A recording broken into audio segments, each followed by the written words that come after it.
Shalom sahabat Kalimatulu dimanapun berada. Apa kabar sahabat Kalimatulu semua? Saya berharap sahabat semua ada dalam keadaan sehat dan selalu di dalam pertolongan Tuhan kita Yesus Kristus. Terus dukung perkembangan channel ini dengan cara like, komen, dan subscribe.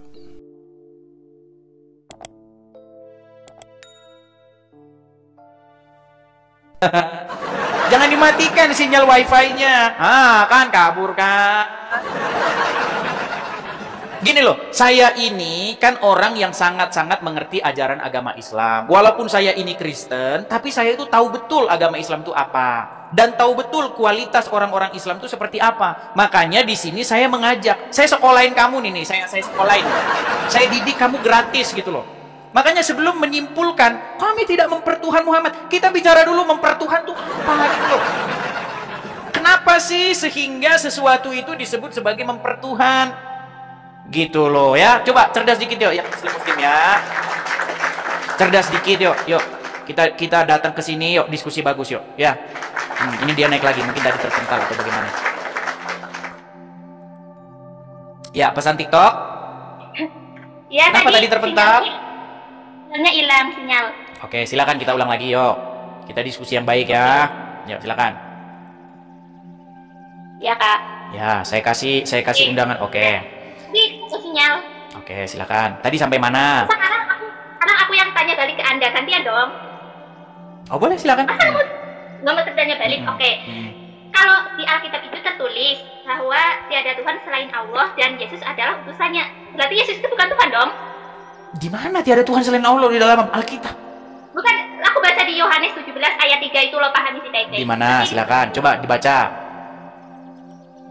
Bentar dulu ya. Nggak boleh, silakan. Ini memang banyak ini orang belajar instan begini. Ya, nggak apa-apa, silakan yuk. Yuk, silakan. Ya. Inilah hidup yang kekal itu yaitu mereka mengenal Engkau. Mereka mengenal Engkau satu-satunya Allah yang bukan benar. Allah. Aduh, ini salah lagi. Mereka mengenal Engkau satu-satunya Allah yang benar, bukan Allah. Nah, yang benar. Coba baca lagi yang benar. Ya, inilah hidup yang kekal. Yaitu bahwa mereka mengenal Engkau satu-satunya Allah. Bukan Allah. Aduh, coba tulisannya apa? Coba tulisannya apa? Allah. Allah bukan Allah, gimana sih? Allah itu dibaca Allah, bukan Allah. Betul? Oke. Silakan, yuk. Nanti kalau dibaca Allah lagi kita harus kembali ke SD nanti loh. Yuk, silakan. Begini kan? Dan mengenal Yesus yang Engkau utus. Yang telah Engkau utus. Betul. Dan Yesus itu utusan kan? Betul, Yesus itu utusan. Ya berarti kamu menyembah utusan dong. Lo yang menyembah utusan, bener kan? Yang menyembah itu apa dulu? Allah. Menyembah itu apa dulu? Kalau begini, kami nggak menyembah Bapa di surga gini-gini, nggak menyembah Yesus gini-gini. Semacam berdoa tuh, berdoa gitu. Menyembah, berdoa. Berdoa itu apa? Itu menyembah, berdoa ya kayak kita minta sesuatu. Berarti kalau kita minta orang tua, minta duit, berarti kita berdoa. Ya pokoknya yang masuk akal-akal aja lah, yang minta mobil, minta duit, nggak apa-apa gitu. Kalau minta sama orang tua berarti namanya berdoa. Minta sama orang tua ya enggak kan. Tadi katanya berdoa itu meminta, gimana? Makanya kita jangan lompat-lompat. Kita pelan-pelan nih. Kalau diskusi itu harus terstruktur. Jangan lari kemana-mana dulu. Gini loh, temanya ini kan stop menuhankan Muhammad. Terus tadi kamu bilang kami orang Islam nih tidak mempertuhan Muhammad. Muhammad tuh utusan, kan gitu. Nah, saya bantah. Saya bantah walaupun utusan itu bisa juga dipertuhan. Maksudnya bisa dipertuhan tuh ada kemungkinan dia itu dituhankan. Contohnya siapa? Contohnya adalah Isa di dalam Al-Quran. Isa dipertuhan. Nah, makanya saya bilang yang dimaksud dipertuhan itu apa gitu loh. Apa dipertuhan itu? Saya tanya dulu, Anda tahu Tuhan nggak? Apa itu Tuhan? Ya siapa dulu Tuhan? Tuhan menurut saya banyak. Setan juga Tuhan bagi orang yang mempertuhankannya. Setan bukan Tuhan.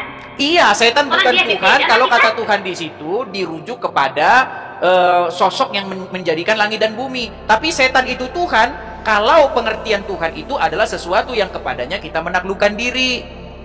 Banyak orang mempertuhan setan, mempertuhan hawa nafsunya juga ada. Ayat-ayat Al-Quran kan berbicara mengenai mereka mengambil Tuhan yang bukan Allah. Contohnya apa? Mereka mengambil berhala sebagai Tuhannya, mereka mengambil setan sebagai Tuhannya, mereka mengambil hawa nafsu sebagai Tuhannya. Makanya apa gitu loh. Betul nggak? Ya, ya. Iya, makanya Ya, apakah yang dimaksud mempertuhan? Nah, ada contoh-contohnya ayat di dalam Al-Quran. Misalnya surat Al-Jathiyah nomor 23. Surat Al-Jathiyah nomor 23 berbicara mengenai ada orang yang mempertuhan hawa nafsunya. Surat At-Taubah ayat 31 berbicara mengenai ada orang yang mempertuhan alim ulamanya. Di dalam Bible, di dalam Alkitab juga ada yang berbicara bagaimana ada orang yang mempertuhankan perutnya. Nah, makanya apakah yang dimaksud oleh mempertuhan, yang dimaksud oleh Bible dan dimaksud oleh Al-Quran? Nah, ternyata yang dimaksud mempertuhan adalah Anda menaklukkan diri kepadanya, mengutamakan dia di atas segala-galanya, membuat diri Anda dikendalikan, dikontrol, sehingga Anda takluk tunduk kepadanya. Itu yang dimaksud mempertuhan. Jadi ketika orang takluk Tapi umat tunduk. Islam tidak menuhankan Nabi Muhammad. Nah, sekarang kita tes dulu nih. Ketika seseorang mengikuti segala kemauan iblis, takluk, tunduk, dikendalikan oleh iblis sehingga melakukan perintah-perintah iblis, berarti dia mempertuhan iblis, menjadikan iblis sebagai Tuhannya, betul? Tidak. Jadi kami umat Islam. Saya nggak bicara umat Nabi Islam. untuk- Saya nggak bicara umat Islam. Ketika ada seseorang dia melakukan Ya. keinginan-keinginan iblis, dia takluk kepada iblis, hidupnya dikuasai, dikendalikan oleh iblis, maka seseorang itu menurut bahasa Al-Quran dia telah mempertuhan iblis. Oke. Setuju atau enggak? Kalau nggak setuju Ya. kita nggak bisa lanjut. Tapi nggak gitu. Ya, masalahnya saya suruh buka Berarti itu Al-Quran. mengikuti itu bukan berarti menuhankan. Itu cuman mengikuti aja gitu. Berarti orang yang taat patuh kepada iblis berarti mempertuhan Allah namanya.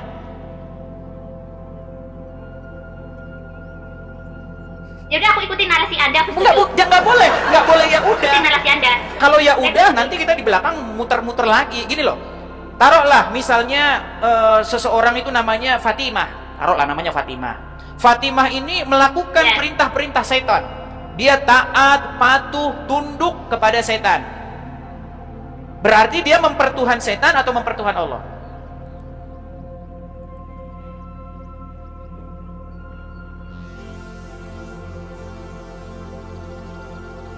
Gimana jawabannya? Ah, di sini nggak kedengeran suaranya, nggak kedengeran. Tuh, Beneran. Mas. Saya ulangi nih. Jika seseorang melakukan perintah-perintah setan, patuh, takluk, tunduk kepada setan, maka yang dia pertuhan itu setan apa Allah?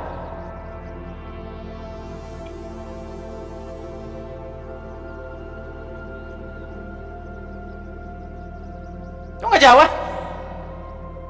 Nggak kedengeran, nggak ada Loh, suara. kok nggak kedengeran gimana? Udah begitu jelas loh. Coba pakai headset. Pakai headset gimana? Nggak ada. Saya udah jerit-jerit. Saya ulangi nih. Kalau ada seseorang, Ya. seseorang ini dia taat, patuh, tunduk, takluk, dikendalikan oleh syaiton. Berarti dia mempertuhan syaiton apa dia mempertuhan Allah? Kalau secara logika lah ya, harus secara logika. Ya setan sih. Setan. Nah, gini kan enak. Nah, sekarang saya tanya, kamu sebagai muslim, kamu berbuat demikian nggak kepada Muhammad? Kamu taat, patuh, takluk, tunduk, sehingga kamu dikendalikan oleh seorang manusia yang bernama Muhammad. Masuk kamar mandi, pakai kaki kiri. Keluar, pakai kaki kanan. Pagi-pagi ambil air, tarik-tarik air. Begitu. Ya kan? Embus-embus. Begitu. Itu kan karena kamu sebenarnya dikendalikan oleh Muhammad, sehingga kamu mengikuti apa yang Muhammad suruhkan kepadamu. Ya, kami cuma ya gini ya. Jadi itu kami cuma mengikuti perintah Nabi Muhammad dan Nabi Muhammad. Iya, makanya saya bilang gitu kan. sesungguhnya kamu mempertuhan Muhammad gitu loh. Dengan cara kamu menyerahkan hidupmu dikendalikan oleh dia. Itu sebenarnya kamu itu mempertuhankan dia, menjadikan dia sebagai Tuhanmu. Jadi Nabi Muhammad itu dapat perintah dari Allah dan disampaikan kepada umatnya. Baik, kita buktikan ya. Oke, baik. Kalau memang yang kalian ikuti itu sebenarnya bukan perintah Muhammad, Muhammad tuh hanya sebagai penyambung saja. Betul, sebenarnya kamu sedang mempertuhan Allah. Ya, tapi masalahnya di sini, Allah nggak pernah nyuruh kayak begitu. Tidak pernah Allah suruh, wahai Muhammad, kul ya Muhammad, katakanlah ya Muhammad kepada orang-orang yang beriman, masuklah kalian ke kamar mandi pakai kaki kiri. Nggak ada, itu nggak ada. Di Quran mana ada masuk kamar mandi pakai kaki kiri, keluar pakai kaki kanan? Nggak ada. Itu kan ada di hadis itu kan. Nah, berarti perintah Muhammad, bukan perintah Allah, betul? Tetap perintah Allah, tetap perintah Allah. Oke, kalau Allah memerintahkan kepada Muhammad berarti namanya wahyu, betul? Betul, wahyu. Nah, kalau wahyu harusnya masuk ke dalam Al-Qur'an. Tapi kalau di Al-Qur'an semua nggak bakalan muat kan? Di mana ayatnya yang bilang kalau wahyu masuk Quran semua nanti nggak muat? Di mana? Kapan Allah pernah bilang, Muhammad jangan dimasukin Quran semua nanti nggak muat? Nah, nggak boleh begitu. Buktinya muat kok, di dalam Sahih Bukhari tetap muat. Tetap muat, dimasukin buku tetap muat. Kak, kalau Alkitab itu diturunkan di mana? Alkitab. Jangan lari-lari, fokus dulu. Pesan khusus. Fokus dulu. Gini loh, intinya kan begini. Sebenarnya kalau kita ini saling memahami, kita ini akan enak, kita ini komunikasinya. Kami orang Kristen, kami ini mempertuhan Yesus. Caranya bagaimana? Cara mempertuhan Yesus itu, caranya kami menaklukkan diri kepada Dia dengan cara menjadikan Dia itu kepala, merajai, menguasai, mengendalikan hidup kami, sehingga kami mengikuti apa yang diperintahkannya. Nah, banyak orang juga mempertuhan setan. Ketika setan merajai hidupnya, mengendalikan hidupnya, akhirnya dia korupsi, menipu, ya kan, bersaksi dusta, membunuh. Itu karena ketika kita melakukan kehendak-kehendak setan, sesungguhnya kita itu adalah hamba setan, mempertuhankan dia. Nah, banyak orang tidak tahu mempertuhan itu apa masalahnya itu. Gimana?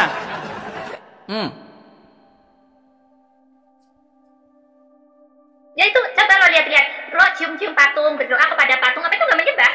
Menurut saya itu perbuatan yang syirik. Cium-cium patung, ya, itu perbuatan syirik. Nah kan umat Islam tidak syirik. Sama kayak kalian. Kalau kami kami tidak ada cium-cium Allah. patung. Nah ini yang cium. Nah sama seperti ini, cium-cium patung itu kan sama kayak begini. Loh kan ketawanya. Itu juga cium-cium patung loh, gimana? Itu cium-cium batu juga. Makanya kalau misalnya kamu nggak nyambung banget. Loh, kalau misalnya kamu ke gereja saya, di gereja saya nggak ada cium-cium patung begitu. Cium-cium apa patung nggak ada. Kalau saya dengan tegas mengatakan, kalau orang Kristen baca Bible nggak akan dia cium-cium patung, nggak akan. Aku cium-cium, sujud-sujud begini-begini sama patung nggak boleh. Kita akan bersaksi di akhirat siapa saja yang akhirnya berangkat umroh gitu. Tadi katanya seseorang yang cium-cium benda mati, sujud-sujud kepada benda mati, namanya apa musrik ini? Saya ikutin semua lo logika kamu lo. Gimana? Jadi itu kan batu yang di Ka'bah itu kan, di Ka'bah. Jadi itu akan bersaksi apa saja yang berangkat umroh gitu kan, bukan untuk menyembah itu, bukan. Iya, karena apa kalian begitu? Bersaksi apa saja yang akan berangkat umroh gitu. Iya, karena kalian sudah mengikuti Muhammad, kalian sudah mempertuhan Muhammad. Makanya dalam Quran nggak ada suruh cium-cium batu, tapi kalian malah mempertuhan Muhammad. Malah kalian cium-cium batu, begitu. Terima kasih Rudi Tupang, makasih. Nah, ada pertanyaan lagi? Nah, kalau boleh tanya, di Alkitab ada suruhan untuk menyembah Yesus? Kalau itu Suruhan. ya kayak sembahlah Yesus kan gitu, apa ada? Ya, jadi begini, di dalam Bible Yesus itu, kalau Yesus berjalan di dalam Bible, wah seluruh rakyat berbondong-bondong menyembah. Karena mereka tahu bahwa Yesus ini adalah raja yang diurapi, yang datang daripada surga. Begitu. Makanya orang-orang ketika Yesus berjalan datang menyembah kepada Yesus. Bahkan ketika Yesus baru dilahirkan saja, orang-orang datang kepadanya dan sujud menyembah. Tapi Yesus nggak pernah minta-minta, dia tolong sembah gue dong, sembah dong gue, awas lo kalau nggak nyembah. Dia nggak pernah. Gimana? Begini pesan khusus, kayaknya kita ini ada kendala sinyal. Gimana? Bagaimana Anda bisa tahu kalau dia itu Tuhan? Dianya aja nggak mengakui kalau dia itu Tuhan. Gimana sih? Tuhan, emang di kepalamu Tuhan tuh apa? Partikel gitu atau apa sih? Emang Tuhan tuh apa sih? Coba jelaskan dulu definisi di kepalamu itu Tuhan tuh apa? Apakah sejenis apa begitu, zat yang berbeda begitu, bagaimana? Apa? Tuhan itu Esa, tidak beranak dan tidak diperanakan. Esa itu apa? Itu satu, Esa. Saya juga satu. Saya juga satu. Esa itu tunggal. Saya juga tunggal. Iya. Loh, gimana sih? Saya ada berapa? Saya ada berapa? Saya ada berapa? Kan Anda itu ciptaan Tuhan. Anda itu ciptaan. Loh, kok nggak nyambung lagi? Enggak, saya ada berapa? Jumlah saya ada berapa? Satu. Berarti saya juga Esa juga. Gimana? Saya Esa kan? Saya Esa nggak? Anda itu bukan pencipta. Anda itu ciptaan Tuhan. Tadi katanya jumlahnya satu. Gimana sih? Aduh. Saya ngikutin terus pola pikir kalian nih gimana? Oke, sekarang saya tanya, ini batu ini beranak nggak? Tidak. Diperanakkan nggak? Ya enggak lah, namanya juga benda mati. Yo, tadi Allah tidak beranak, tidak diperanakkan, sama dong, gimana? Benernya kan aku mau turun lagi, pusing. Oke dah, oke pusing ya. Sampai ketemu lagi. Ya. Sampai ketemu lagi. Ya, terima kasih. Ya. Ya teman-teman ya, seperti itu yang datang ya masih ya nggak apa-apa lah ya. Yang penting dia baik begitu. Kalau baik kan enak kita diskusi gitu kan. Jangan datang ke sini tuh marah-marah, santai aja gitu loh, ngobrol santai gitu. Yuk naik ke sini ngobrol. Mari kita simak apa yang diungkapkan oleh Profesor dan cendekiawan Muslim yang satu ini. Kita kutip dalil liputan 6 teman-teman. Quraisy mengatakan, tolong jangan pilih ustadz yang suka memaki. Kiai Haji Quraisy Shihab ibaratkan begini. Nah teman-teman, ternyata ada juga ustadz-ustadz yang suka memaki-maki teman-teman. Bisa jadi ini adalah salah satu oknum yang dikatakan oleh Habib Kribo tadi teman-teman, dimana mereka seakan-akan orang yang paling beriman, paling beragama, dengan kepalanya ada titik hitam dan juga jenggotnya sampai panjang ke lantai, kata Habib Kribo tadi kan teman-teman. Di era modern ini ketika ceramah agama mudah diakses melalui berbagai media, umat Islam dihadapkan pada pilihan beragama, ustadz atau penceramah yang dapat mereka ikuti. Namun tidak semua pendakwah menggunakan cara yang sejuk dan penuh hikmah dalam menyampaikan pesan agama. Menanggapi fenomena ini, wah ini ternyata sebuah fenomena nih teman-teman, berarti sudah sering terjadi nih teman-teman. Profesor Kiai Haji Quraisy Shihab, seorang cendekiawan Muslim, terkemuka menekankan pentingnya memilih ustadz yang tidak memaki-maki dalam dakwahnya. Quraisy Shihab mengingatkan bahwa dakwah adalah ajakan kepada kebaikan yang harus disampaikan dengan cara yang baik pula. Ia menekankan pentingnya mencontoh akhlak Nabi Muhammad SAW yang selalu lemah lembut dalam menyampaikan ajaran Islam. Mengutip sabda Nabi Muhammad, barang siapa yang beriman kepada Allah dan hari akhir, hendaklah ia berkata baik atau diam. Ayahanda presenter Naswa Shihab menegaskan bahwa ini adalah pedoman penting bagi para pendakwah. Kata-kata yang baik dan penuh hikmah lebih efektif dalam menyentuh hati dan menggerakkan orang untuk berubah ke arah yang lebih baik. Dalam dakwah, Seringkali ditemukan penceramah yang menggunakan kata-kata yang keras dengan alasan untuk menegur atau mengingatkan umat.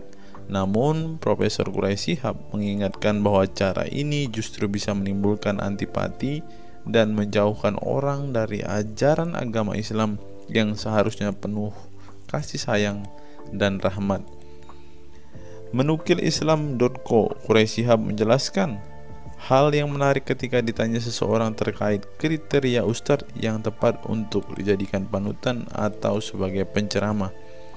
Mantan rektor lain, sekarang UIN, Syarif Hidayatullah Jakarta, ini menjelaskan dengan penuh kasih ibarat seorang bapak menasihati anaknya. Pilihlah ustadz yang menganut paham moderat. Anda tidak akan mendengar makian, tutur mantan Menteri Agama ke-16 masa Presiden Soeharto ini. Quraisy menjelaskan bahwa ustadz yang wasatiyah akan terbuka untuk dikritik dan tidak fanatik dengan satu pandangan dan menilai pandangan yang orang lain salah. Quraisy menjelaskan bahwa ustadz wasatiyah akan terbuka untuk dikritik dan tidak fanatik dengan satu pandangan dan menilai pandangan orang lain salah. Ustadz yang wasatiyah memahami bahwa jalan menuju agama itu besar dan memiliki jalan-jalan kecil untuk menuju jalan besar itu. Karena dalam rincian ajaran agama yang Tuhan tanyakan adalah hasilnya, misalnya 5 tambah 5 10, tapi bisa juga 7 tambah 3 lanjutnya. Salah satu ciri ustadz yang wasatiyah menurutnya adalah berpengetahuan luas. Ustadz yang berpengetahuan luas akan mampu menilai dan menghargai suatu pendapat, sedangkan ustadz yang sempit pengetahuannya akan mudah menyalahkan. Semakin luas pengetahuan seseorang, semakin besar toleransinya. Semakin sempit, semakin bodoh tandasnya. Nah, teman-teman muslim, silahkan kalian mau milih ustadz yang modelnya seperti ini. Karena ustadz yang berilmu itu seperti yang dikatakan oleh Bapak Quraisy Shihab ini, bahwa mereka pasti adalah orang yang sangat toleransi. Tetapi jika ustadzmu kamu dapati tidak bisa bertoleransi atau orang yang intoleran, maka mereka bisa dikatakan ustadz yang BODOH, kata Quraisy Shihab. Nah, pertanyaannya adalah, apakah Zuma termasuk standar ustadz yang baik atau ustadz yang toleran? Mari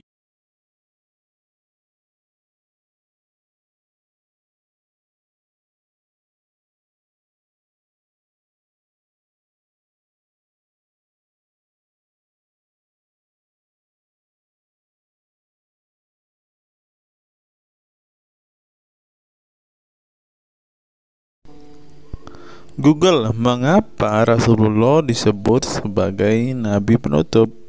Apa alasannya?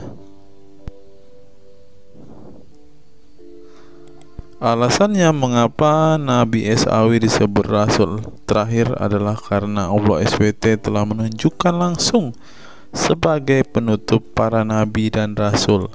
Hal ini tercantum dalam Al-Quran yang merupakan firman Allah.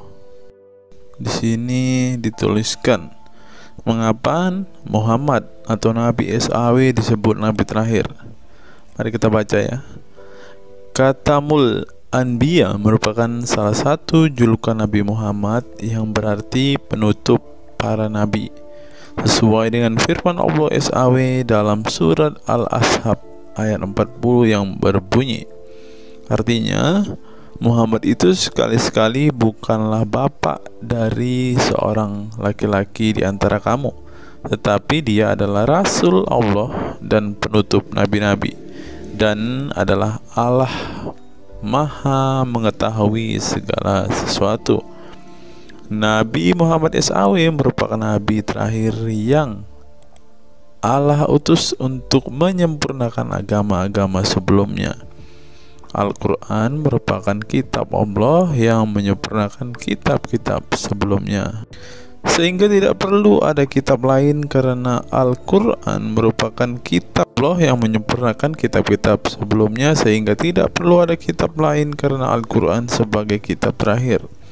Maka dapat diartikan bahwa tidak ada lagi Nabi setelah Nabi Muhammad SAW. Nabi Muhammad SAW sebagai Nabi terakhir juga didukung dengan dalil lainnya, yaitu surat Al-Sab 61 ayat 6. Dan ingatlah ketika Isa bin Maryam berkata, "Hai Bani Israel, sesungguhnya aku adalah utusan Allah kepadamu, membenarkan kitab sebelumku, yaitu Taurat, yang memberikan kabar gembira dengan datangnya seorang rasul yang akan datang sesudahku, yang namanya Ahmad dalam tanda kurung Muhammad." Menurut Syekh Al-Zairi dalam kitab Al-Jawahir dan Al-Qalamiyah, alasan kenapa Nabi Muhammad SAW dijadikan Nabi terakhir adalah hikmah terputusnya para Nabi itu untuk menyeru umat manusia agar beribadah kepada Allah, menunjukkan mereka ke jalan yang lurus dalam urusan kehidupan duniawi dan ukrawi, memberitahu kepada mereka tentang hal-hal yang tidak dapat dicapai oleh penglihatan mereka, dan memberitahu keadaan yang pemikiran mereka belum sampai, dan menetapkan dalil yang meyakinkan serta menghilangkan syubhat keserupaan yang tidak benar. Adapun hubungan dakwah Nabi Muhammad SAW dengan nabi-nabi terdahulu ialah terbangun atas dasar sebagai penguat dan penyempurna dakwah nabi-nabi sebelumnya. Oleh karena itu, semua para nabi selalu dibangun atas dasar dua pondasi utama, yaitu akidah, syariat, dan akhlak. Dari segi kaidah, dari segi akidah, semua ajaran yang dibawa oleh para nabi, mulai dari Nabi Adam alaihissalam sampai Muhammad SAW, adalah sama.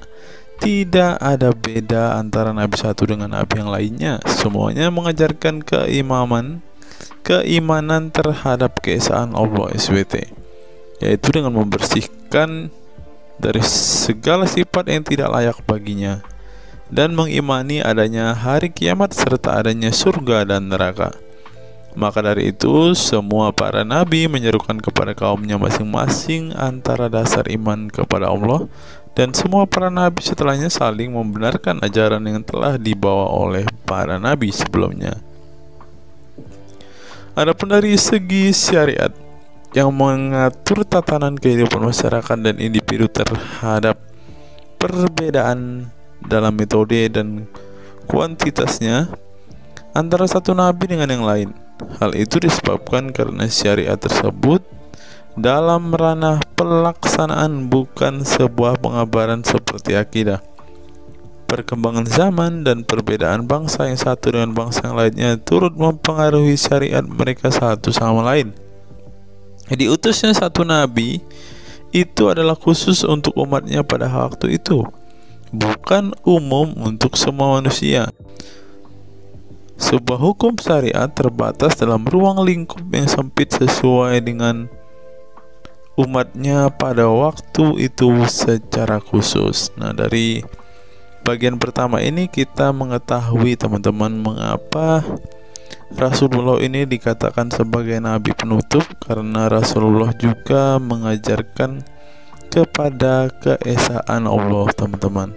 Nah, seperti yang terus di sini, semuanya mengajarkan keimanan terhadap keesaan Allah SWT, yaitu dengan membersihkan dari sifat segala yang tidak layak baginya, dan mengimani adanya hari kiamat dan adanya surga dan neraka. Salah satu alasan mengapa Rasulullah disebut sebagai nabi penutup adalah ini, teman-teman. Mari kita lihat fakta berikutnya. Menurut kumparan, teman-teman, alasan mengapa Rasulullah SAW disebut nabi terakhir, teman-teman. Mari kita simak ya.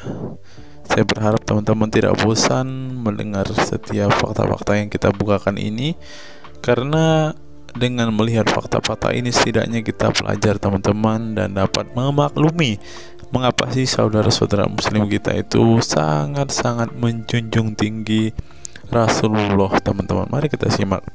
Nabi Muhammad SAW adalah nabi yang ke-25 dalam Al-Quran. Sebagai umat Islam, kita diwajibkan mempercayai bahwa tidak ada rasul lain setelah kematian Nabi Muhammad SAW. Sebenarnya, mengapa Nabi SAW disebut rasul terakhir?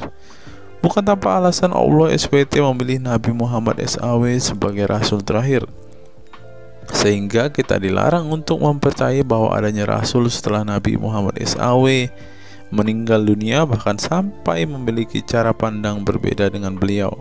Nah, jadi teman-teman kita, saudara-saudara kita tidak percaya ada nabi setelah Nabi Muhammad, teman-teman. Terlebih ada yang nabi yang membawa ajaran-ajaran yang berbeda dari apa yang diajarkan oleh Rasulullah. Berikutnya, alasan dibalik Nabi Muhammad SAW disebut rasul terakhir.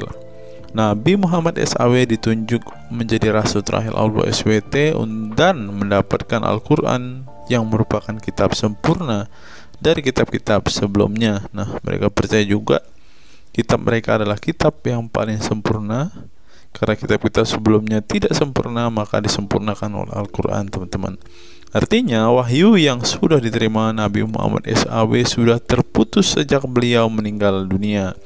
Ibnu Katsir menjelaskan, ini merupakan nikmat Allah Subhanahu wa Ta'ala yang terbesar atas umat ini. Allah Subhanahu wa Ta'ala telah menyempurnakan untuk mereka agama mereka, sehingga mereka tidak lagi membutuhkan agama selain agama mereka. Mereka tidak pula membutuhkan nabi selain nabi mereka. Oleh karena itu, Allah Subhanahu wa Ta'ala menjadikannya sebagai penutup para nabi. Allah Subhanahu wa Ta'ala mengutus beliau kepada manusia dan kepada jin. Nah, jadi teman-teman, Rasulullah juga bukan hanya dikirim kepada umat muslim, kepada manusia-manusia yang percaya dan memutuskan untuk memeluk agama Islam saat ini, ternyata juga kepada para jin, teman-teman. Allah Subhanahu wa Ta'ala berfirman, artinya Muhammad itu sekali-kali bukanlah bapak dari seorang laki-laki di antara kamu, tetapi dia adalah Rasulullah dan penutup nabi-nabi, dan adalah Allah Maha mengetahui segala sesuatu. Dikutip dari buku situs-situs dalam Al-Quran oleh Syarifuddin El-Fikri, para ahli bahasa memberikan makna terhadap kata ma dalam surat Al-Ahzab ayat 40 dengan al-istitsaku wal ma'u, yang artinya memastikan dan menolak sesuatu, sehingga Al-Quran menyebutkan bahwa Nabi Muhammad SAW sebagai khatam an-nabiyin. Artinya, pasti tidak ragu beliau seorang nabi terakhir dan menolak orang mengaku di kemudian hari. Adapun alasan dibalik Nabi Muhammad SAW sebagai rasul terakhir dijelaskan oleh Syekh Al-Zairi dalam Al-Jawahir Al-Kalamiyah. Sebenarnya Nabi kita Muhammad dikatakan sebagai penutup para nabi itu hanya karena sesungguhnya hikmat terputusnya para nabi itu menyeru umat manusia agar beribadah kepada Allah, menunjukkan mereka ke jalan yang lurus dalam urusan kehidupan duniawi dan ukhrawi, memberitahu kepada mereka tentang hal-hal yang tidak dapat dicapai oleh penglihatan mereka, dan memberitahu keadaan yang pemikiran mereka belum sampai, dan menetapkan dalil yang meyakinkan serta menghilangkan syubhat-syubhat keserupaan-keserupaan yang tidak benar. Karena itu, umat manusia tidak memerlukan lagi kepada nabi sesudah Nabi Muhammad, sebab syariatnya telah mencapai batas kesempurnaan. Dan dari alasan inilah tampak jelas tentang rahasia terusnya beliau untuk seluruh umat manusia, dan keberadaan beliau sebagai manusia yang paling utama dalam segi fisik serta halaknya. Demikianlah penjelasan singkat mengenai Nabi Muhammad SAW sebagai Rasul terakhir.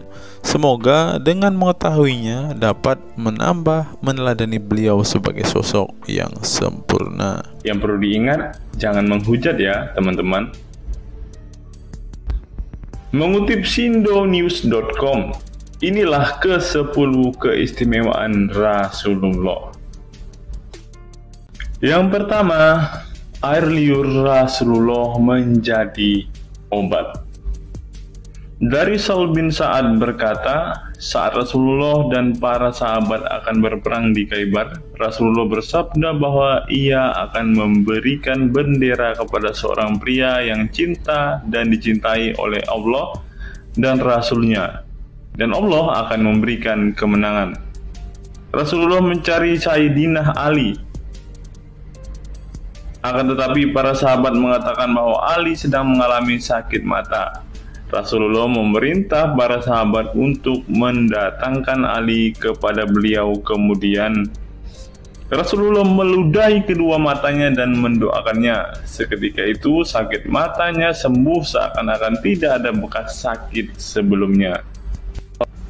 Kemudian sahabat Talq bin Ali mengaku pernah digigit kalajengking di kakinya. Lalu Nabi meludahi kakinya dan mengusapnya. Seketika hilang sakit dan berhenti darahnya keluar. Talq bin Ali mengatakan, aku digigit oleh kalajengking ketika aku di dekat Nabi Muhammad, lalu beliau meludahi kakiku dan mengusapnya. Yang kedua, rambut beliau membawa berkah. Sahabat Khalid bin Walid radhiyallahu anhu tak pernah kalah di medan perang. Di setiap perang, Khalid selalu meraih kemenangan dan membuat nyali musuh ketakutan. Ternyata penyebabnya tak lepas dari keberkahan rambut Nabi Muhammad yang selalu dia bawa ketika perang. Rambut beliau juga dijadikan sebagai obat bagi orang sakit. Yang ketiga, keringat Nabi Muhammad menjadi minyak wangi. Anas bin Malik menceritakan keberkahan keringat Nabi Muhammad sebagai minyak wangi. Beliau mengatakan, Nabi masuk ke rumah kami dan beliau qailullah, tidur siang di tempat kami. Ketika tidur itu Nabi berkeringat, kemudian ibuku datang membawa botol dan keringat Nabi Muhammad ditampung ke dalam botol itu.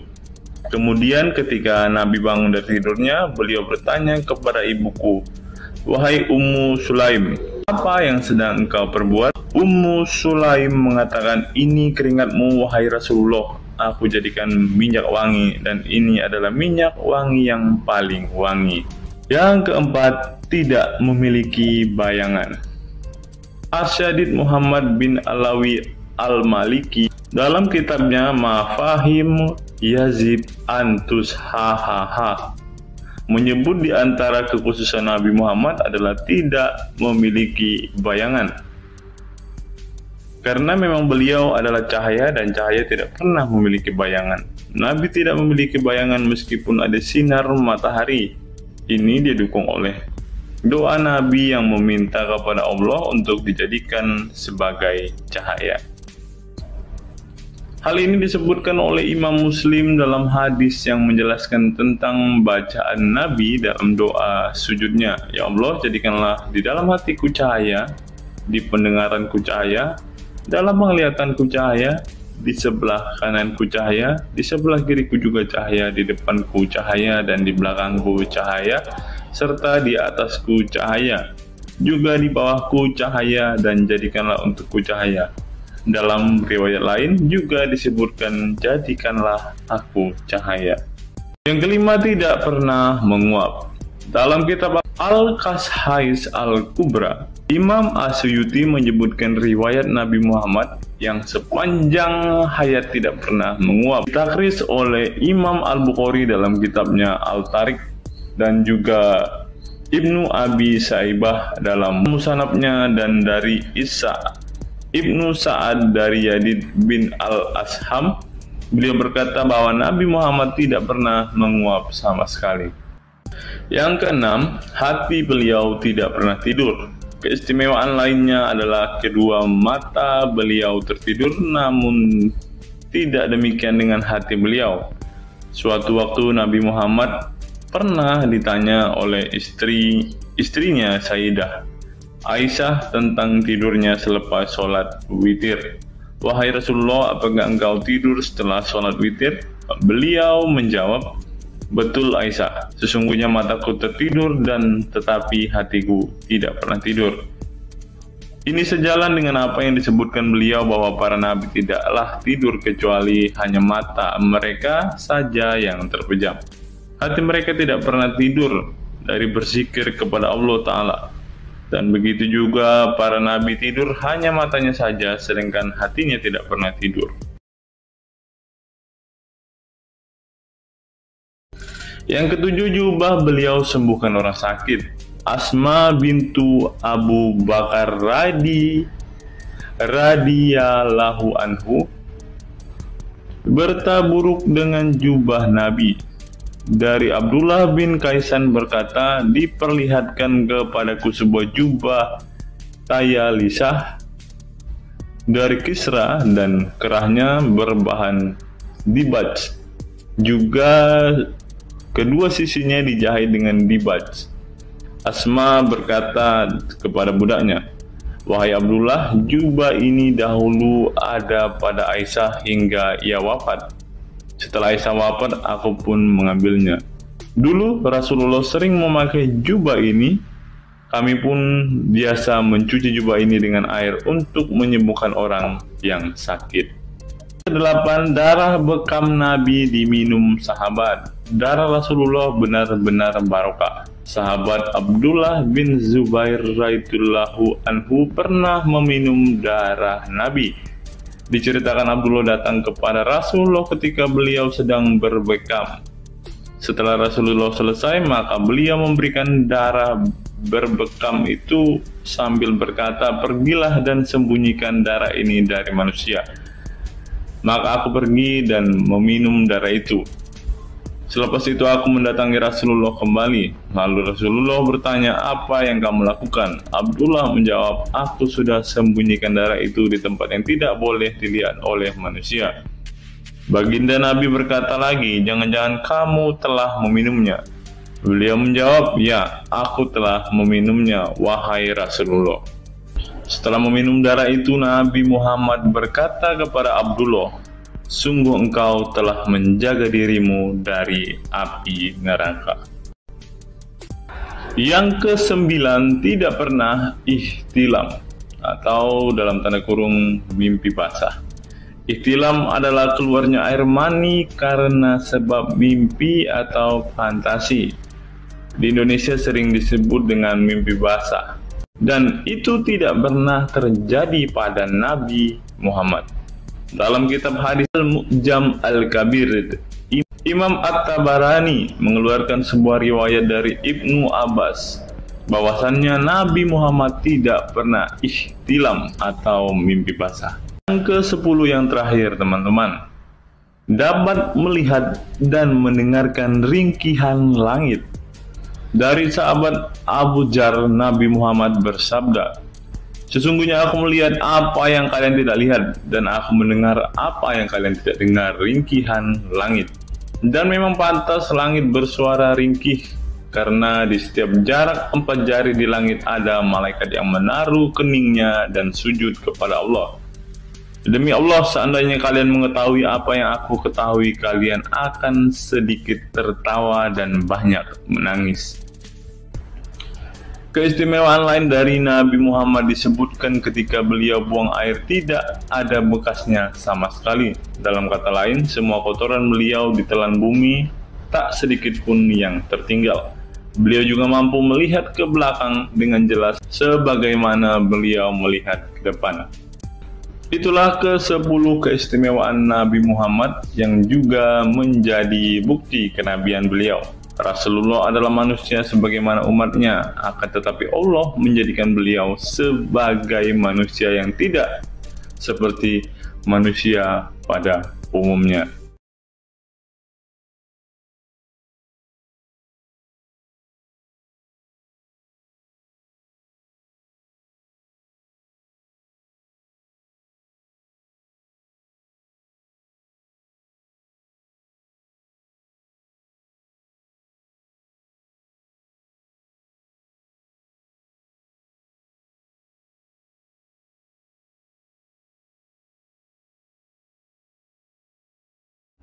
Hari ini kita akan menyimak sebuah kisah yang saya kutip dari sebuah artikel yang akan menggemparkan kita semua.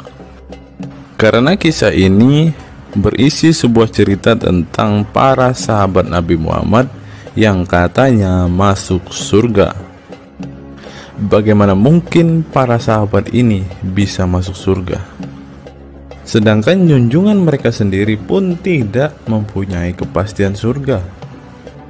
Seperti yang diungkap Bapak Quraisy Shihab berikut ini. Tidak benar, saya ulangi, tidak benar bahwa Nabi Muhammad sudah dapat jaminan surga. Mendengar apa yang dikatakan Bapak Quraisy Shihab tadi, jelaslah bahwa Rasulullah pun tidak pasti masuk surga. Bagaimana mungkin para sahabat masuk surga jika sang junjungan sendiri tidak punya kepastian surga? Memang sedikit aneh sih teman-teman. Nabi tidak pasti masuk surga, tapi para sahabat masuk surga. Mungkinkah para sahabat lebih baik dari sang Nabi?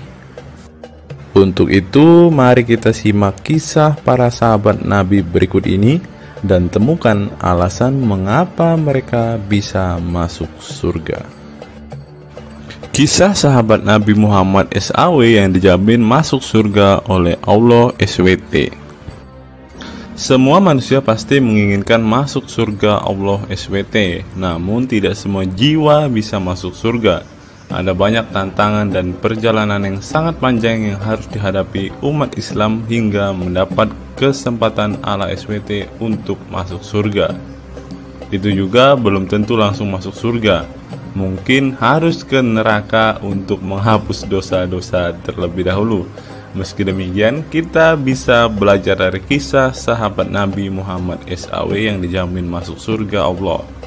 Mereka tidak begitu saja mendapat tempat yang keindahannya kekal abadi. Berbagai ujian keimanan dan fisik dalam mengarungi kehidupan mereka di jalan Allah SWT. Siapa sajakah sahabat Nabi SAW yang dijamin masuk surga? Simak selengkapnya dalam ulasan berikut ini.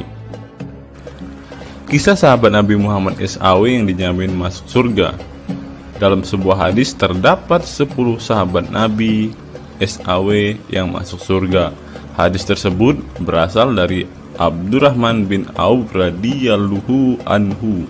Ia berkata, Rasulullah SAW bersabda. Adapun kisah 10 sahabat Nabi yang dijamin masuk surga yang dikutip dari buku biografi 10 sahabat Nabi yang dijamin masuk surga karya Sujai Fadil 2020. Yang pertama, Abu Bakar As-Siddiq. Abu Bakar As-Siddiq dikenal sebagai manusia terbaik setelah Nabi Muhammad SAW. Beliaulah orang pertama yang beriman kepada Nabi SAW, menemaninya dan membenarkan perkataannya. Ketika Nabi Muhammad SAW meninggal dunia, beliaulah yang dipilih menjadi imam dan melanjutkan kepemimpinan sebagai khalifah. Yang kedua, Umar bin Khattab. Sahabat Nabi Muhammad SAW selanjutnya yang dijamin masuk surga adalah Umar bin Khattab. Dedikasi beliau kepada agama Islam sangatlah besar. Walaupun sebelum ia memutuskan untuk beriman kepada Nabi Muhammad SAW, ia ingin membunuhnya. Setelah masuk agama Islam, Umar bin Khattab menjadi orang yang paling berani dan mendapat gelar Al-Furuq yang memiliki arti pembeda antara yang benar dan yang salah. Yang ketiga, Utsman bin Affan. Utsman bin Affan merupakan saudagar kaya raya, namun kekayaan tersebut tidak membuatnya sombong, namun kebalikannya. Utsman menggunakan hartanya untuk zakat, sedekah, dan infak. Setelah meninggalnya Umar bin Khattab, beliau melanjutkan kepemimpinannya dan juga melanjutkan tugas untuk menyusun mushaf Al-Quran. Yang keempat, Ali bin Abi Thalib. Ali bin Abi Thalib merupakan sepupu dari Nabi Muhammad SAW, sehingga beliau banyak belajar Islam dari usianya sejak kecil. Ali bin Abi Thalib pernah ditinggal Nabi Muhammad SAW saat perang Tabuk untuk menjaga para wanita dan anak-anak. Setelah meninggalnya Utsman bin Affan, beliau meneruskan kepemimpinannya. Namun di masa kepemimpinannya banyak sekali pertentangan dan perpecahan kelompok dengan pemikiran masing-masing. Talhah bin Ubaidillah. Meski tak seterkenal para khulafaur rasyidin, namun beliau merupakan sosok perlindung bagi Nabi Muhammad dalam perang Uhud dengan menangkis anak panah dengan tangannya hingga kehilangan jari-jarinya. Selain itu, Thalib bin Ubaidillah disanjung karena kebaikan hati dan sedekah beliau. Yang keenam, Zubair bin Awam. Zubair bin Awam merupakan orang pertama yang berani mencabut pedangnya di jalan Allah SWT saat ia menduga ada orang musyrik yang sewenang-wenang kepada Nabi Muhammad SWT. Perjuangannya untuk masuk ke Islam tidaklah mudah. Beliau sempat disiksa oleh pamannya sendiri agar tidak mengikut Nabi Muhammad SAW. Yang ketujuh, Abdurrahman bin Auf. Abdurrahman bin Auf merupakan seorang saudagar yang kaya raya. Walaupun seorang yang berlimpah harta, beliau banyak menggunakan hartanya untuk kaum muslimin. Ketika mendengar bahwa dirinya akan masuk surga, Abdurrahman bin Auf khawatir apakah layak masuk surga dan merasa dirinya bukanlah siapa-siapa. Yang kedelapan, Sa'ad bin Abi Waqqas. Sa'ad bin Abi Waqqas merupakan paman Nabi Muhammad SAW dari ibunya. Ketika mendengar Islam di Mekah, Sa'ad langsung menghampiri Nabi Muhammad SAW untuk beriman kepada Allah SWT dan Rasulnya. Sa'ad bin Abi Waqqas merupakan orang pertama yang meletakkan anak panah di jalan Allah SWT. Beliau juga dipilih menjadi komandan perang Qadisiyah dan diangkat menjadi gubernur Kufah di masa kepemimpinan Utsman bin Affan. Yang kesembilan, Sa'id bin Zaid. Apabila seseorang yang mampu membuat Umar bin Khattab yang keras bisa masuk ke dalam Islam, beliau adalah Sa'id bin Zaid dan istrinya Fatimah bin Khattab. Beliau mengadakan pertemuan di Darul Arqam dan sebelumnya menyampaikan dakwah di dalamnya. Sa'id bin Zaid tidak pernah absen dari peristiwa penting dan peperangan bersama Nabi Muhammad SAW kecuali di perang Badar. Yang ke-10, Abu Ubaidah bin Zarah. Abu Ubaidah bin Zarah merupakan seorang sahabat Nabi Muhammad yang lemah lembut namun cekatan. Beliau termasuk salah satu generasi pertama yang masuk Islam. Ketika perang Uhud, dua gigi depannya copot, malah tampilan dirinya makin bagus. Giginya ompong dikarenakan ia mencabut dua rantai yang masuk melalui lubang kancing topi besi di wajah Nabi Muhammad SAW karena terkena tebasan.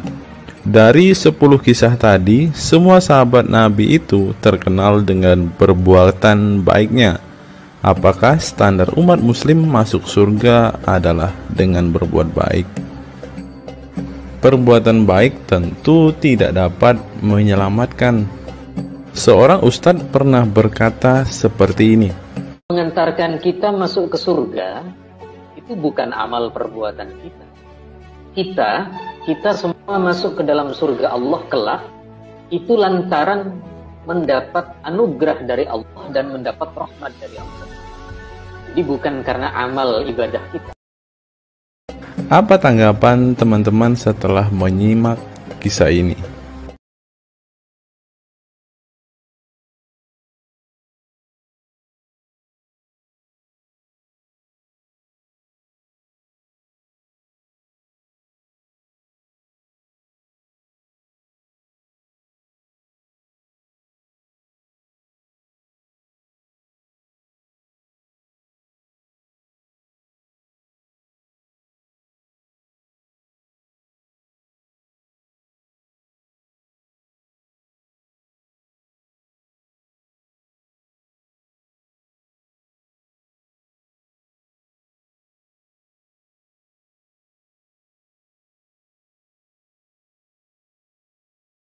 Saya teringat dengan satu perkataan seorang ustadz, teman-teman. Ustadz ini mengatakan bahwa memang benar saudara-saudara muslim kita itu hanya suka membaca Al-Quran, suka berbahasa Arab, tetapi pada kenyataannya mereka ini, teman-teman, ternyata adalah orang-orang yang tidak paham sama sekali dengan apa yang mereka baca, teman-teman.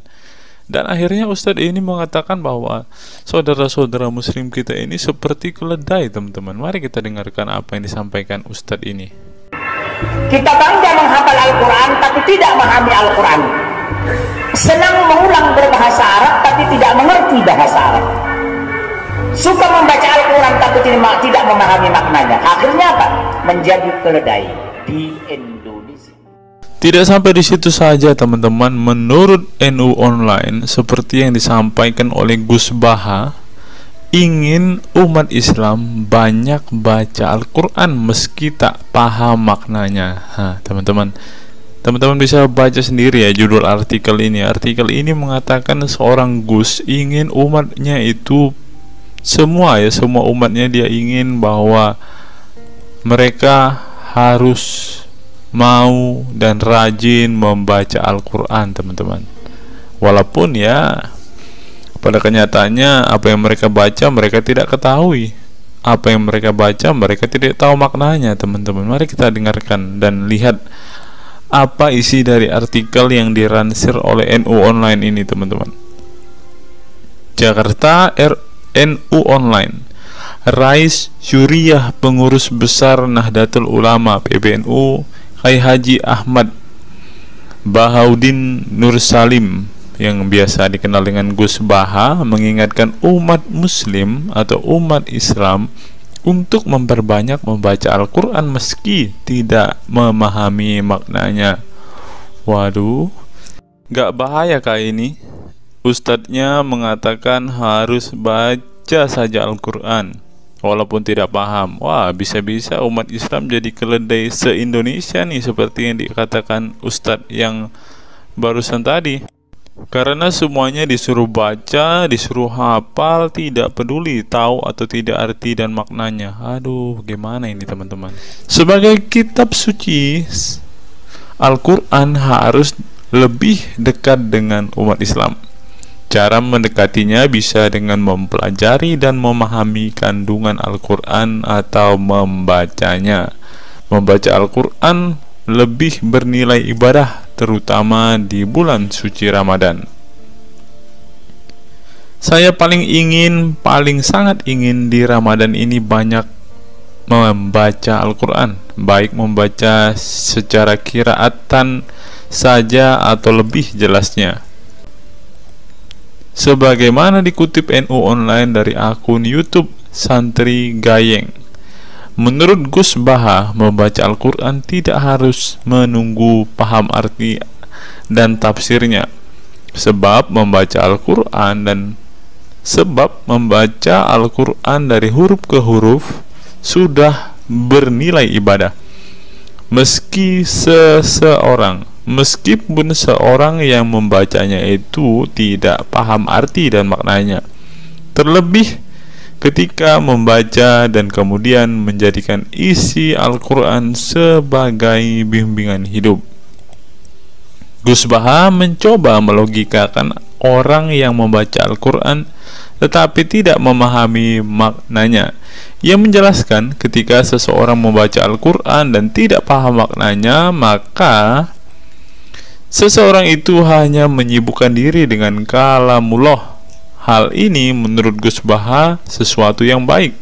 Tetapi Ustadz yang tadi mengatakan kalau hanya bisa membaca tetapi tidak ngerti maknanya, mereka sama dengan keledai di Indonesia. Nah, sekarang umat muslim bingung nih harus ngikutin yang mana, mau jadi keledai atau hanya menjadi pembaca tetapi tidak tahu apa-apa nih. Lanjut, teman-teman. Efek dari kesibukan dengan kalamullah itu pasti tidak melakukan maksiat. Tetapi kalau kita melihat ya, kalau ada satu contoh kasus yang terjadi di pesantren kemarin kan, teman-teman, di artikel yang kita baca sebelumnya, bahwa kejadian atau hal yang bersangkut paut dengan maksiat ini terjadi di dalam pondok pesantren, teman-teman. Bagaimana ini Gus Baha? Kalau Anda mengatakan bahwa ketika orang sibuk dengan membaca Al-Quran dengan kesibukan membaca kalamullah dan bisa terhindar dari melakukan hal-hal maksiat, tapi kok di pondok pesantren malah terjadi maksiat nih Gus Baha, bagaimana ini? Lanjut, saya beri contoh, meskipun membaca saja dan tidak paham artinya, itu tetap baik. Ada orang yang semalaman itu duduk bersama keluarga, ngobrol ringan tentang masa lalu, cerita lucunya atau lucunya anaknya. Pada malam itu ditulis oleh malaikat bahwa keluarga ini tidak maksiat, tidak dugem, tidak narkoba, dan tidak ke tempat maksiat, jelasnya. Gus Baha mengatakan keberkahan dari seorang muslim atau muslimah menyibukkan diri bercengkrama bersama keluarga, asik guyon dengan teman dan tetangga adalah tidak melakukan maksiat dan tidak macam-macam, apalagi jika saat itu membaca Al-Quran. Hal ini sesuai dengan kajian ilmu usul fikih yang dipelajari Gus Baha dari Al-Makfurlah Kiai Haji Maimun Zubair. Ia menegaskan bahwa di antara kebaikan agama Islam adalah meninggalkan itu adalah pekerjaan yang tidak butuh modal. Gus Baha menjelaskan, apabila seseorang ingin mendapat pahala sholat, maka harus sholat. Kalau ingin mendapat pahala haji, maka harus haji. Namun ada kebaikan yang tidak perlu modal, yaitu meninggalkan kemungkaran. Caranya cukup meninggalkan hal-hal yang dilarang Allah. Cara meninggalkan kemungkaran bisa dengan bercengkrama dengan keluarga, baca Al-Quran, bercanda dengan teman, dan hal positif lainnya. Sehingga kalau ada orang yang tanya, kenapa baca Al-Quran meskipun tidak paham itu dapat pahala? Satu, karena itu kalamullah. Kedua, sebagai kebaikan itu adalah meninggalkan kemaksiatan. Meninggalkan itu bisa dilakukan dengan hal-hal mudah. Ini pentingnya ngaji. Saya ngaji usul fikih dengan Kiai Haji Maimun, abahnya Gus Yasin, katanya. Gus Baha mengaku sejak kecil ia sudah terbiasa membaca dan mempelajari Al-Quran, bahkan hingga saat ini. Kebiasaan Gus Baha mempelajari Al-Quran yang berlangsung puluhan tahun ini membuatnya memiliki kecintaan yang mendalam dengan kitab suci yang diturunkan kepada Nabi Muhammad itu. Ia juga membaca banyak literatur klasik maupun modern untuk memahami Al-Quran. Kemudian melakukan diskusi dengan banyak pakar Al-Quran dari berbagai daerah dan negara tentang berbagai tema. Tetapi syukur-syukur bacanya Al-Quran itu paham.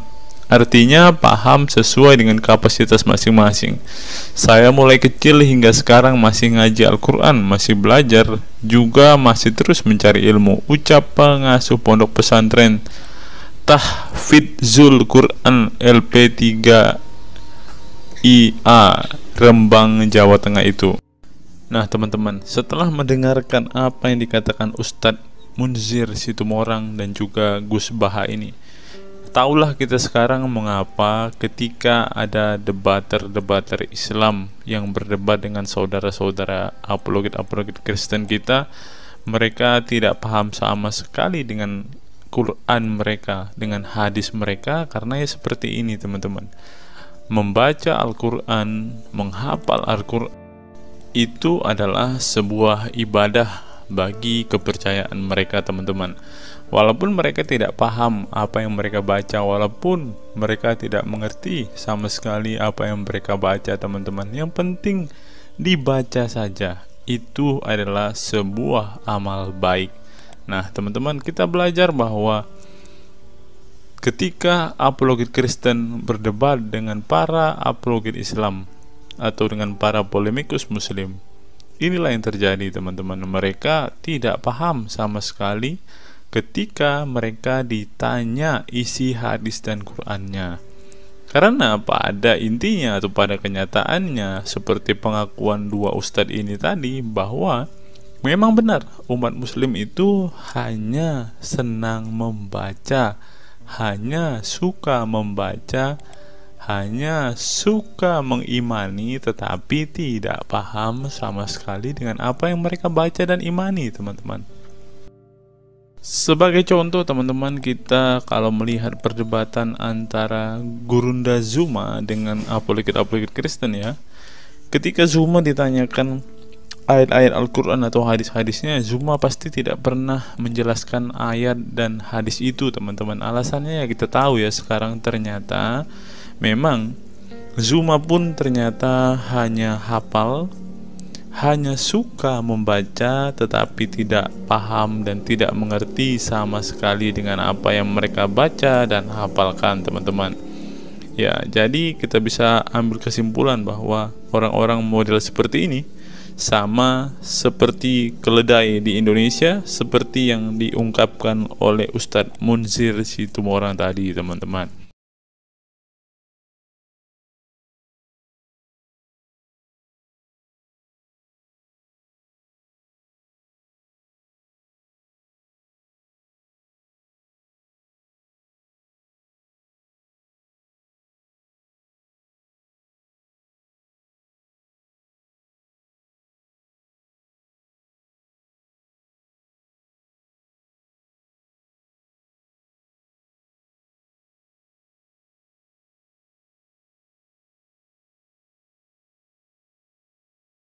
Fenomena pemurtadan dan kelompok Islam radikal. Sejumlah sarjana Islam mengemukakan hukuman seorang murtad adalah hak prerogatif Tuhan, bukan wewenang manusia. Masalah pemurtadan selalu menjadi isu penting dalam sejarah wacana keislaman.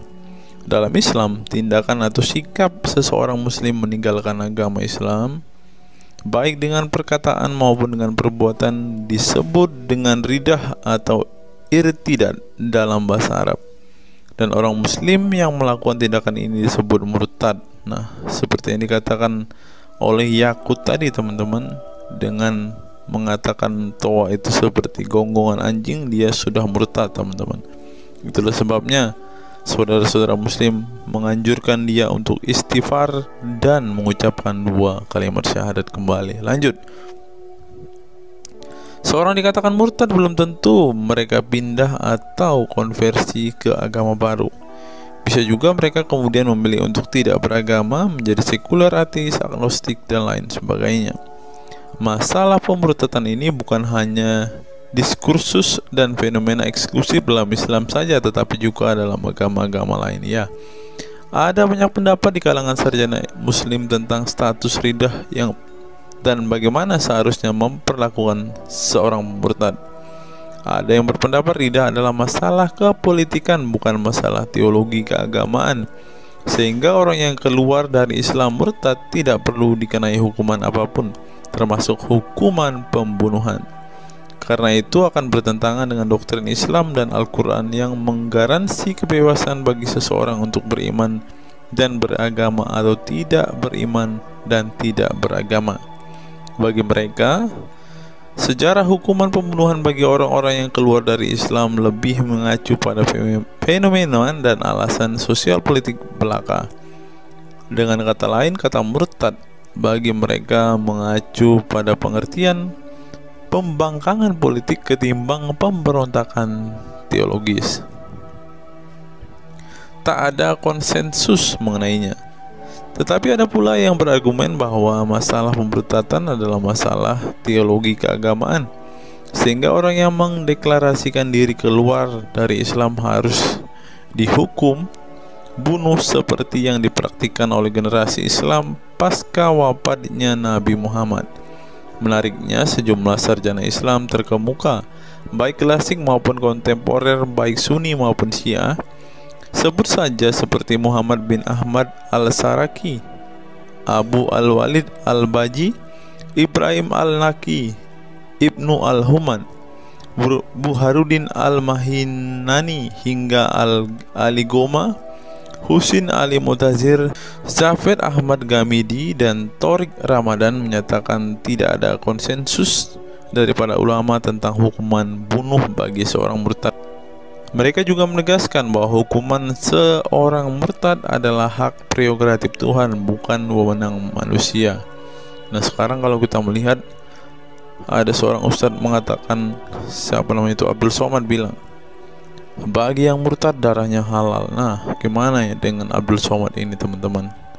Dia sudah tidak menghidupi apa yang diajarkan oleh pendahulu-pendahulunya, teman-teman. Lanjut, masalah sejarah dan fenomena pemurtadan dalam Islam ini dengan baik dikupas oleh Abdullah Said dalam Freedom of Religion, Apostasy and Islam, atau Taha Jabir Al-Wani dalam Apostasy in Islam, A Historical and Scriptural Analysis. Tulisanku ini tak bermaksud membahas secara lebih dalam dan detail tentang pemurtadan ini, tetapi ingin menyajikan sejumlah fenomena pemurtadan di kalangan masyarakat Islam kontemporer, di mana banyak orang-orang yang memilih keluar dari Islam bukan lantaran menghadapi peliknya masalah teologi keislaman misalnya, melainkan dikarenakan telah muak menyaksikan perilaku Islam itu sendiri, khususnya kalangan muslim ekstremis. Nah, ini juga yang buat saudara-saudara kita muslim murtad, teman-teman. Nggak tahu ya Abdul Somad termasuk orang yang Islam atau muslim yang ekstremis atau enggak ya, karena dia bilang siapa yang murtad darahnya halal. Bisa jadi Somad salah satu Islam ekstremis. Berikutnya, faktor trauma. Bagi kelompok Islam militan konservatif, pemurtadan adalah tindakan haram dan kaum murtad harus dibunuh. Tetapi mereka tidak menyadari bahwa banyak kaum Islam yang memilih menjadi murtad justru karena mereka trauma dengan perilaku brutal kelompok radikal Islam itu sendiri. Lihat misalnya penuturan sejumlah mantan muslim dalam buku Living Islam, Apostate Speak Out, yang diedit oleh Ibnu Warak, nama samaran seorang pensiunan Islam kelahiran Rajkot, India. Dalam buku yang sangat provokatif ini, sejumlah ex-muslim bersuara keras memberi kesaksian tentang kebobrokan perilaku kelompok muslim radikal di negara-negara yang mayoritas berpenduduk muslim seperti Pakistan, Bangladesh, Aljazair, Iran, Afghanistan, dan lain sebagainya. Para penulis buku ini sebelumnya merupakan para sarjana aktivis muslim yang taat saleh sampai akhirnya mereka menyaksikan momen-momen mengerikan dalam hidup mereka hingga akhirnya mereka menyatakan goodbye pada Islam. Lihat teman-teman, mereka ini adalah saksi keekstriman Islam, teman-teman. Kini mereka memilih menjadi Kristen, agnostik, ateis, humanis, sekularis, free thinker, dan lain sebagainya. Setelah mendeklarasikan dari emoh pada Islam, mereka kemudian pada umumnya memilih tinggal di Barat, khususnya Amerika Serikat, Kanada, Eropa Barat, dan Australia. Karena kalau mereka tinggal di Arab ya pasti dipenggal, teman-teman. Sebagai suaka baru mereka dengan pertimbangan satu, masalah ketidakamanan jika mereka tinggal di negara asal mereka, sebab seorang yang pindah agama dihukumi murtad dan mereka itu bisa dibunuh. Nah, benar apa yang saya katakan tadi kan, teman-teman. Yang kedua, lantaran di Barat ada jaminan soal kebebasan beragama. Nah, kalau di negara asal mereka hanya satu agama, teman-teman. Kalau mau meluk agama lainnya, siap-siap dipenggal karena darahnya halal. Inilah ajaran Islam yang asli. Berikutnya, buku yang ditulis oleh kaum murtad ini penting untuk disimak sebagai kritik tajam atas tindakan radikalisme agama yang dilakukan oleh, meminjam istilah Muhammad Said Asmani, kelompok ekstrim yang sering menebarkan kekerasan dan kebencian dalam menyampaikan pesan-pesan keagamaan, tanpa disadari bahwa perilaku sadis dan barbar mereka telah menyebabkan sebagian umat Islam frustasi dan kehilangan kepercayaan terhadap agama mereka, kemudian memilih hengkang dari Islam.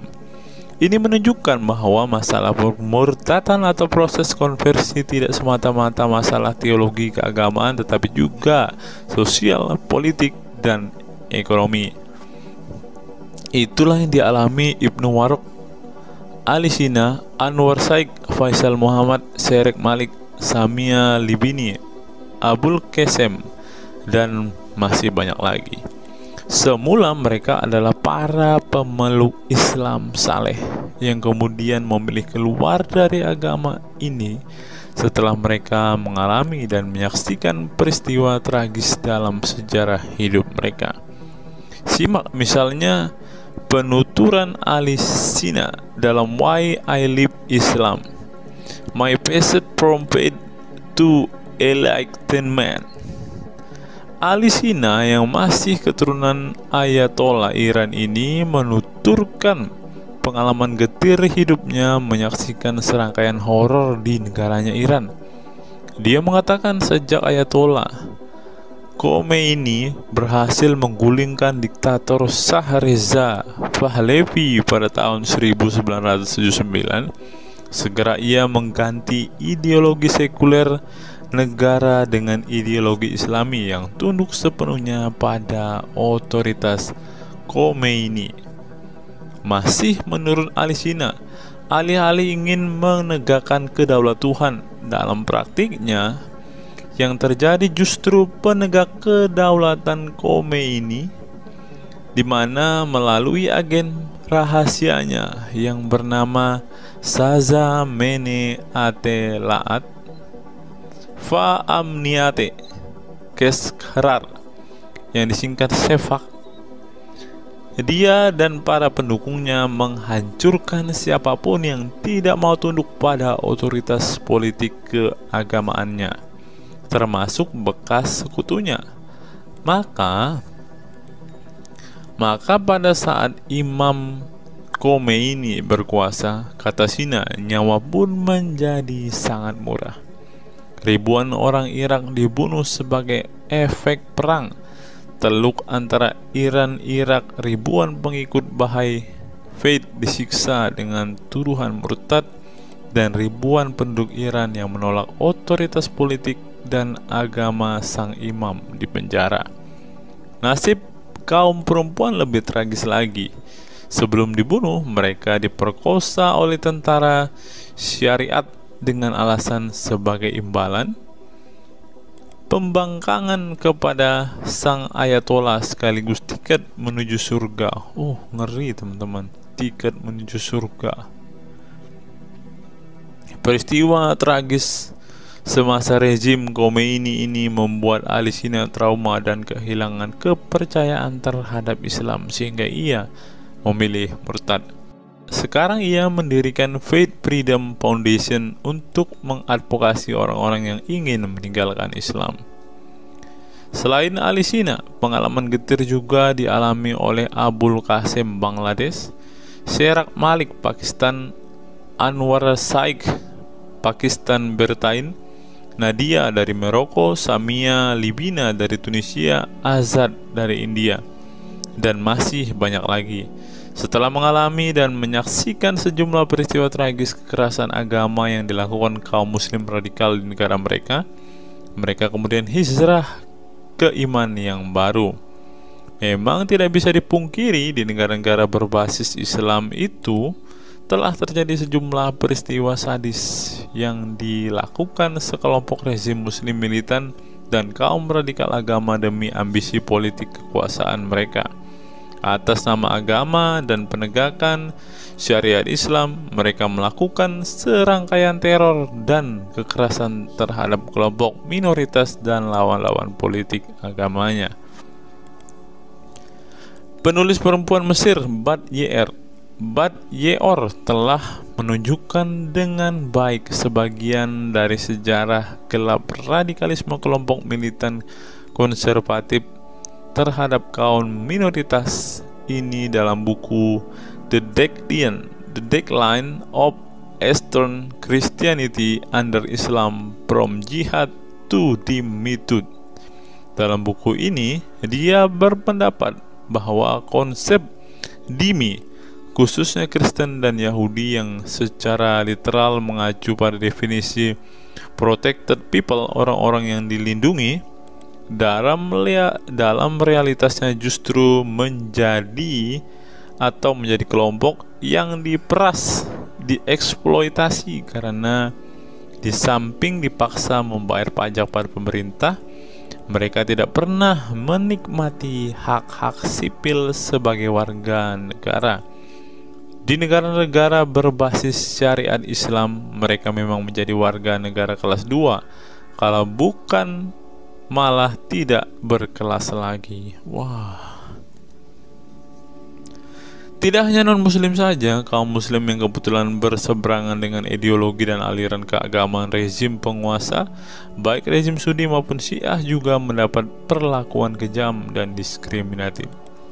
Sebagian dari kaum muslim yang dizolimi oleh rezim Islam ekstrem ini masih bertahan memeluk Islam. Tetapi sebagian lain lebih memilih kabur ke negeri lain dan emoh memeluk Islam lagi.